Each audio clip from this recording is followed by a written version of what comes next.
Hello everyone, कैसे हैं आप सभी। आई होप कि अच्छे होंगे। तो अभी लास्ट वीडियो में हमने प्रकृतिवाद के पार्ट 1 में प्रकृतिवाद से जो भी इंपॉर्टेंट चीज़ें थी, जैसे प्रकृतिवाद के अर्थ हुए, परिभाषाएं हुई, शिक्षा के अर्थ हुए, उद्देश्य हुए, पाठ्यक्रम हुए और शिक्षण विधियाँ, यहाँ तक हमने कंप्लीट कर दिया था। अब हम बात करेंगे प्रकृतिवाद तथा शिक्षा की। आज के इस वीडियो में प्रकृतिवाद आपका खत्म हो जाएगा।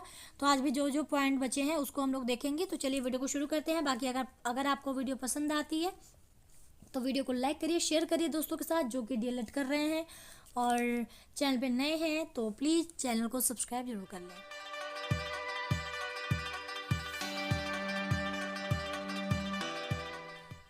तो आज हम देखेंगे प्रकृतिवादी तथा शिक्षक, यानी प्रकृतिवाद में शिक्षक कैसे थे, शिक्षक को क्या महत्व दिया जाता था, कुछ इस तरीके का सारा कुछ हम लोग देखेंगे। तो प्रकृतिवादी शिक्षक को शिक्षा प्रणाली का एक गौण अंग मानते थे, मतलब ज़्यादा महत्व नहीं दिया जाता था। अभी हमने लास्ट वीडियो में ये चीज़ बताई थी आपको कि प्रकृतिवाद में जो प्रकृतिवादी शिक्षा व्यवस्था है वो बाल केंद्रित शिक्षा व्यवस्था है, यानी बच्चों को महत्व दिया जाता है। तो जब बच्चों को ज़्यादा महत्व दिया जाता है, मतलब सारी चीज़ें बच्चों के इर्द गिर्द ही घूम रही है शिक्षा व्यवस्था, तो जो अध्यापक की पोजीशन है वो क्या है, एक गौण अंग माना जाता है अध्यापक को। मतलब अध्यापक को उतनी वरीयता नहीं दी जाती। वे प्रकृति को ही सबसे बड़े शिक्षक के रूप में देखते हैं। मतलब प्रकृतिवादी जो लोग थे उनका ये मानना था कि शिक्षक जो है वो सबसे बड़ा शिक्षक तो नेचर खुद है, प्रकृति खुद है। बच्चे खुद प्रकृति से चीज़ें सीख लेंगे, प्रकृति उनको सिखा भी देगी। तो इसीलिए शिक्षक को उतना महत्व नहीं देते थे, वो प्रकृति को ही सबसे बड़े शिक्षक के रूप में देखते थे। अब प्रकृतिवादियों के अनुसार एक अध्यापक का कर्तव्य, अब अध्यापक जैसे अध्यापक तो होंगे, अगर शिक्षा व्यवस्था है तो वहाँ अध्यापक होंगे, लेकिन अध्यापक को वो उतना महत्व नहीं देते थे, गौण अंग मानते थे। लेकिन अध्यापक की कुछ जिम्मेदारियां, कुछ कर्तव्य तो होंगे। तो अध्यापक को क्या क्या कर्तव्य था, अध्यापक क्या क्या करते थे, वो चीज़ें आगे की पॉइंट में है कि प्रकृतिवादियों के अनुसार अध्यापक का कर्तव्य उचित वातावरण तथा ऐसी परिस्थितियों का निर्माण तक ही सीमित है जिसमें बालक स्वयं अपने अनुभव के आधार पर ज्ञान अर्जित कर सके और शिक्षा ग्रहण कर सके। मतलब अध्यापक का ये काम है कि ऐसी परिस्थितियां वो बनाए, ऐसी परिस्थितियां वो निर्मित करे, ऐसा वातावरण वो बच्चों को प्रदान करे कि बच्चा उस वातावरण में, उस परिस्थिति में खुद जो है चीज़ें अनुभव करके सीखे, स्वयं अनुभव करके सीखे, और जो शिक्षा है, जो ज्ञान है, वो ग्रहण कर सके। अर्थात प्रकृतिवादी शिक्षक को पथ प्रदर्शक मानते हैं, मतलब जो रास्ता दिखाने का जो कार्य करते हैं वो शिक्षक हैं। अध्यापक को बालक के ऊपर किसी भी प्रकार से अपनी विचारधारा को थोपना नहीं है और न उसे अपने दृष्टिकोण से प्रभावित करना है। मतलब अध्यापक फोर्स नहीं कर सकता बच्चे को कोई चीज़ करने के लिए, कोई चीज़ सीखने के लिए। तो अध्यापक केवल उन बच्चों को रास्ता दिखाए, जहाँ पे बच्चों को जरूरत है वहाँ हेल्प कर दे, ऐसी वातावरण उनको प्रदान करे कि वो खुद ही सारी चीज़ें करके सीखें। तो अपनी विचारधाराएं वो अपने जो बच्चे हैं उनके ऊपर थोपेगा नहीं है। अगला है कि बालक को स्वयं ही सब करना है और अध्यापक को किसी भी प्रकार का हस्तक्षेप करने की स्वतंत्रता नहीं है। यानी अध्यापक अवरोध उत्पन्न नहीं कर सकता बच्चे के सीखने में, वो केवल रास्ता दिखाने का काम कर सकता है जब बच्चों को जहाँ पर दिक्कत हो रही है। अब ये हो गया शिक्षक के बारे में। अब शिक्षार्थी की बात क्या हो रही है, तो प्रकृतिवाद के अंतर्गत शिक्षा प्रक्रिया का केंद्र बिंदु शिक्षार्थी होता है। तो इसमें और कुछ नहीं है, क्योंकि सबसे ज़्यादा महत्व शिक्षार्थी को ही दिया गया है, बच्चों को ही दिया गया है प्रकृतिवाद में। तो वही पॉइंट यहाँ पे लिखा गया है। अगर हम बात करते हैं अनुशासन की, तो देखिए प्रकृतिवाद में अनुशासन कैसा था। तो प्रकृतिवादियों का विश्वास है कि बालक गलती करेगा तो उसे प्रकृति द्वारा दंड मिलेगा। यानी प्रकृतिवादी जो है वो ये मानते हैं कि अगर बच्चा गलती करता है तो प्रकृति ही उन्हें दंड देगी, उन्हें प्रकृति से दंड मिल जाएगा। अब रूसो ने इस बारे में अपनी विचारधारा ये रखी है कि रूसो के अनुसार यदि बालक प्रकृति के नियमों को भंग करेगा तो प्रकृति उसे स्वयं दंड देगी। अतः बालक के स्वाभाविक विकास में किसी भी प्रकार का हस्तक्षेप नहीं करना चाहिए। यानी रूसो ने जो प्रकृतिवादी में अनुशासन की बात, प्रकृतिवाद में अनुशासन की जो बात हो रही है, उस पर रूसो का ये विचार है कि अगर बच्चा कोई भी गलती करता है, अगर प्रकृति के जो नियम है उसको भंग करता है, उसको नहीं मानता, उसमें अवरोध उत्पन्न करता है, तो प्रकृति जो है खुद ब खुद बच्चों को दंड दे देगी। इसीलिए बच्चों के, अगर बच्चे जो भी चीज़ें सीख रहे हैं, बच्चे जो भी चीज़ें, उनके स्वाभाविक विकास जो हो रहा है उनका, तो उसमें में किसी तरीके का अवरोध उत्पन्न नहीं करना है। ये अगर बच्चा गलती करता है तो प्रकृति खुद ब खुद उस बच्चे को सबक दे देती है।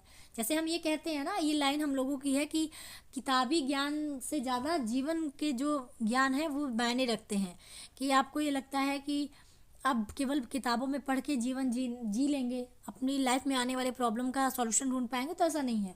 आप अपनी लाइफ में जब आगे बढ़ते हो, बहुत सारी प्रॉब्लम आती हैं जो किताबों से हटके होती हैं, वो आप खुद फील करते हो, खुद महसूस करते हो, अनुभव से गुजरते हो उस चीज़ के, और फिर उससे आपको खुद ब खुद सबक मिलती है कि हमें नहीं ऐसे करना है, हमें नहीं वैसे करना है। जैसे बच्चा किताब एक एग्जाम्पल ये है कि बच्चे को अगर ये कह दिया जाए, केवल बता दिया जाए कि बच्चा, अगर छोटा बच्चा है कि बच्चा आप बहुत तेज़ से मत दौड़ना, आप गिर जाओगे, ये बताना। या फिर अगर एक ऐसा बच्चा है कि उसको किताब में अगर वो कोई चीज़ देख रहा है, ऐसा करने पे ऐसा हो जाएगा, तो वो उसको इतना ध्यान नहीं आएगा ना, तो वो चीज़ को इतना फॉलो करेगा। लेकिन एक छोटा बच्चा अगर खुद ब खुद गिर जाता है, कहीं ऊँची जगह से गिर जाएगा, फिर वो दोबारा उस ऊँची जगह नहीं जाएगा, उसको पता है कि मुझे चोट लगेगी। तो वही है कि प्रकृति खुद उसको आपको ये बता देती है, तो आपको किसी तरीके का अलग से हस्तक्षेप करने की जरूरत नहीं है कि बच्चे को ज्ञान दें, बच्चे को बताएं, इस तरीके का कोई मतलब नहीं है। आगे एक का पॉइंट है कि शिक्षक को चाहिए कि वह ऐसे वातावरण का निर्माण करे जिसमें रहते हुए बालक विभिन्न क्रियाओं में सक्रिय रूप से भाग लेता रहे। यदि उनकी क्रियाओं में कोई बाधा डाली गई तो उसके अचेतन मन में ग्रंथियां बनने लगेंगी, जिससे उसका स्वाभाविक विकास कुंठित हो जाएगा। मतलब यहाँ पर ये कहा गया है कि शिक्षक को चाहिए कि वो एक ऐसा वातावरण बनाए कि बच्चा खुद ब खुद चीज़ों को खुद से करके सीखे, सक्रिय रूप से उसमें इन्वॉल्व हो। जैसे अगर अध्यापक कोई प्रोजेक्ट कार्य दे दे कि आपको ये बनाना है, प्रैक्टिकल रूप में प्रयोगशाला में लेके जाए और बच्चों को कहे कि आप लोग चलिए आप काम करिए। अब ये अध्यापक को बस एक वातावरण बनाना है कि बच्चा खुद से चीज़ों को सीखे। उसी तरह खेल के मैदान में भी अगर वो कुछ कह सकता है कि आप लोग चलिए कुछ चीज़ों को इन्वॉल्व हो, खेल के मैदान पे आ गए, अपनी क्रिएटिविटी दिखाइए। अब वहाँ पे बच्चे खुद ब खुद जिनको जो भी चीज़ें पसंद है वो उस खेल वाले भाग में अपना जो है रोल अदा कर रहा है, वो उस चीज़ में इन्वॉल्व हो रहा है। अब अध्यापक ऐसा कहे कि किसी एक बच्चे को जिसको कि रस्सी कूदने में इंटरेस्ट है, जंपिंग में इंटरेस्ट है, उसको ये कहे कि चलो तुम अब बैट बॉल खेलो एक जगह खड़े होके। अब उसका इंटरेस्ट नहीं है लेकिन आप उसको फोर्स कर रहे हो, तो ये चीज़ें अध्यापक को नहीं करनी, क्योंकि अगर वो ऐसा करेगा तो बच्चे के मन में जो है एक अचेतन मन में जो है ग्रंथियां बनने लगेंगी, जिससे कि उसका स्वाभाविक विकास जो है वो कुंठित हो जाएगा। जो उसका खुद का एक स्वभाव है कि नहीं, उसे जंपिंग करना, रस्सी कूदना, इन सब में इंटरेस्ट है, तो वो बाधित हो जाएगा। तो इसीलिए ये सब कार्य नहीं करने हैं। एक ऐसा वातावरण आपको बनाना है कि बच्चों आपको जिस खेल में इंटरेस्ट है आप वो खेल में इन्वॉल्व हो जाइए। तो वो हो गया कि एक ऐसा माहौल आप दीजिए कि बच्चा जिस चीज़ में रुचि ले रहा है उस चीज़ में इन्वॉल्व होकर उस चीज़ को करे। अतः प्रकृतिवादी शारीरिक दंड एवं बाह्य हस्तक्षेप का विरोध करते हैं। मतलब वो किसी भी तरीके का शारीरिक दंड या बाह्य हस्तक्षेप नहीं जो है उसका समर्थन नहीं करते, वो उस चीज़ का विरोध करते हैं कि ऐसा नहीं होना चाहिए। प्रकृति है उस चीज़ के लिए कि बच्चों को सिखा देगी। रूसो का ही कहना है कि बच्चों को कभी भी दंड नहीं देना चाहिए, उनके लिए स्वतंत्रता सबसे अच्छी चीज़ है, न कि शक्ति। मतलब शक्ति प्रदर्शन आप बच्चों को किसी भी चीज़ को करने के लिए आप उसको फोर्स मत करिए, अपनी शक्ति मत दिखाइए कि नहीं आपको यही करना है। बच्चों को दंड मत दीजिए, वो उनको स्वतंत्रता दीजिए, जिस चीज़ को वो करना चाहे वो करें। तो यही हो गया प्रकृतिवाद में अनुशासन की व्यवस्था कैसी थी, अनुशासन के बारे में क्या विचारधाराएं थी प्रकृतिवादियों की। तो आई होप कि आपको ये चीज़ें क्लियर हो गई होंगी। अब हम बात करते हैं विद्यालय के बारे में। प्रकृतिवाद में क्या स्थान था या विद्यालय के क्या महत्व थे, विद्यालय को किस तरीके से देखा जाता था। तो प्रकृतिवाद में विद्यालय के बारे में जानने के लिए तो आपको ये कुछ महत्वपूर्ण चीज़ें जो है ध्यान रखनी पड़ेंगी कि प्रकृतिवादी जो है, जो प्रकृतिवादी दार्शनिक थे वो विद्यालयों की जरूरत को नकारते थे। मतलब क्योंकि देखो सिंपल सा कॉन्सेप्ट है कि वो प्रकृति को ही महत्व देते थे, उनके अनुसार प्रकृति ही सब कुछ है, प्रकृति ही सबसे बड़ा शिक्षक है। तो वो विद्यालय को क्यों देंगे, विद्यालय को महत्व क्यों देंगे। तो वो विद्यालय की जरूरत को नकारते थे, मतलब उसको महत्व नहीं देते थे। उनके अनुसार बालकों को माता पिता ही उसके प्रथम शिक्षक है एवं प्रकृति की गोद ही उसका विद्यालय है। मतलब माता पिता और प्रकृति जो है खुद ही बच्चों को सारी चीज़ें सिखा देगी कि उसके लिए किसी पर्टिकुलर विद्यालय की जो है ज़रूरत नहीं है। अर्थात प्रकृतिवादी विद्यालय की आवश्यकता को स्वीकार नहीं करते हैं, बल्कि प्रकृति की गोद में स्वतंत्र रूप से ज्ञानार्जन की बात करते हैं। यानी प्रकृतिवादी जो हैं वो ये नहीं कहते विद्यालय जरूरी है, वो इस चीज़ को नकारते हैं। मतलब उनके अनुसार विद्यालय की आवश्यकता नहीं है। बच्चे जो है प्रकृति की गोद में नहीं, प्रकृति के साथ रहेंगे, प्रकृति की अंदर ही सारी चीज़ें अगर वो एक्टिविटी कर रहे हैं तो उसी से वो खुद ब खुद चीज़ें सीखते हैं, वहीं से वो सारे ज्ञान अर्जित कर लेते हैं। उनकी उसके लिए पर्टिकुलर एक विद्यालय बनाने की ज़रूरत नहीं है। तो विद्यालय का महत्व आप कह सकते हैं कि प्रकृतिवाद में ना के बराबर था। अब आता है लास्ट हमारा प्रकृतिवाद के गुण और दोष, और यहाँ पे आपका प्रकृतिवाद जो है वो कंप्लीट हो जाएगा। तो प्रकृतिवाद के गुण में बालक की स्वतंत्रता, क्योंकि प्रकृतिवाद में बच्चों को महत्व दिया जाता था, बच्चों को स्वतंत्रता दी जाती थी। तो ये हमारा पहला पॉइंट हो गया। बालक की प्रधानता, क्योंकि बाल केंद्रित शिक्षा प्रणाली की बात हो रही है प्रकृतिवाद में, तो बच्चों को ही महत्व दिया जाता था, तो वो पॉइंट हो गया। तीसरा पुस्तकीय ज्ञान का विरोध, क्योंकि पुस्तकीय ज्ञान का विरोध ऊपर वाले अभी पार्ट 1 में ही हमने ये डिस्कस करा था कि प्रकृतिवादी ये मानते हैं कि प्रकृति की गोद में बच्चा सीखता है, प्रकृति से ही सारी चीज़ें वो सीख रहा है, ज्ञान अर्जित कर रहा है, तो पुस्तक का कोई इम्पोर्टेंस नहीं है। तो पुस्तकीय ज्ञान का ये लोग विरोध करते हैं। चौथा है मनोवैज्ञानिक तथ्यों का महत्व, यानी क्योंकि यहाँ पर बच्चे की जो भी चीज़ें हो रही है, बच्चे के ऊपर ही सारी चीज़ें हो रही है कि बच्चा खुद से ही चीज़ों को सीख रहा है, तो आपको यहाँ पे जो मनोवैज्ञानिक तथ्य हैं उसको ही महत्व दिया गया है कि हमें हर बच्चे के जो भी इंटरेस्ट है, जो रुचि है, तो उस चीज़ को ध्यान में रख के हमको हर एक बच्चे को जो है ट्रीट करना है, किसी बच्चे को फोर्स नहीं करना है। तो इसीलिए मनोवैज्ञानिक तथ्यों को जो है महत्व दिया गया है। पाँचवा है प्रकृति का महत्व है, क्योंकि प्रकृति ही सर्वोसर्वा है, प्रकृति की गोद में ही बच्चा सारी चीज़ें सीख रहा है, तो प्रकृति को महत्व दिया गया है।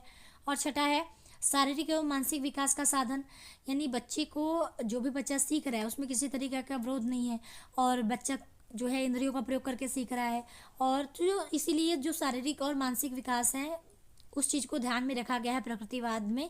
तो शारीरिक और मानसिक विकास का साधन जो है प्रकृतिवाद में हमें देखने को मिलता है कि हमें इस चीज़ों पर जो है ज़्यादा जोर दिया गया है कि बच्चा खुद से चीज़ों को करके सीखे, तो उसमें शारीरिक विकास भी हो रहा है और मानसिक विकास भी हो रहा है, क्योंकि इंद्रिय का प्रयोग करता है तो उसका शारीरिक विकास हो रहा है, और इंद्रियों के प्रयोग से बच्चा जो सीख रहा है वो लॉन्ग टाइम तक उसके मस्तिष्क में बना हुआ है, तो उसका मानसिक विकास भी अच्छा हो रहा है।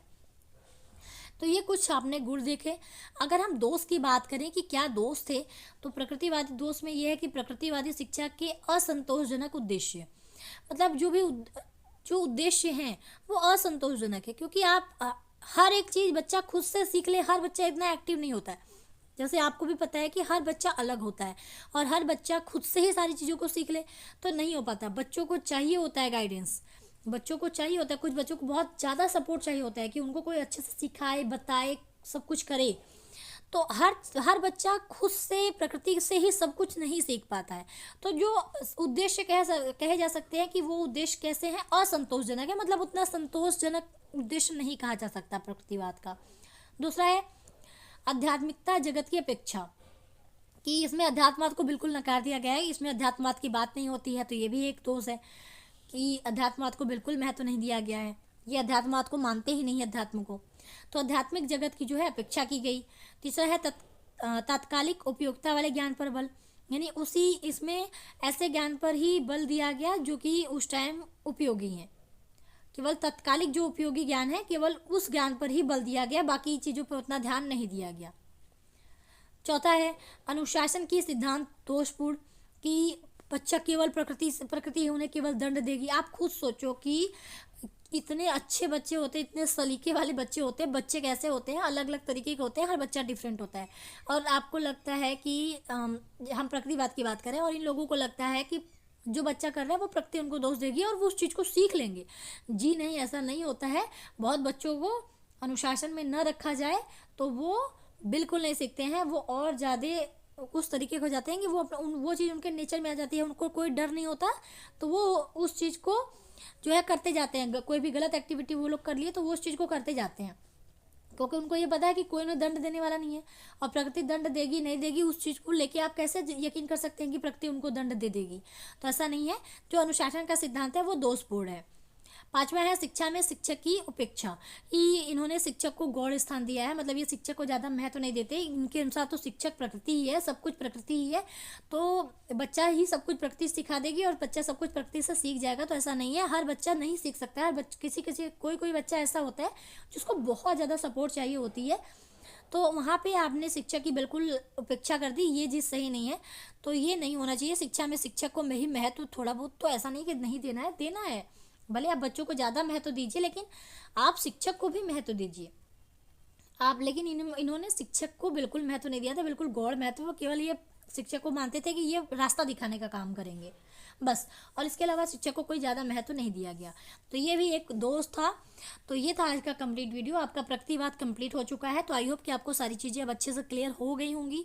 तो चलिए मिलते हैं नेक्स्ट वीडियो में, तब तक के लिए टेक केयर, बाय बाय, जय हिंद। और अगर वीडियो पसंद आएगी तो वीडियो को लाइक जरूर करिएगा।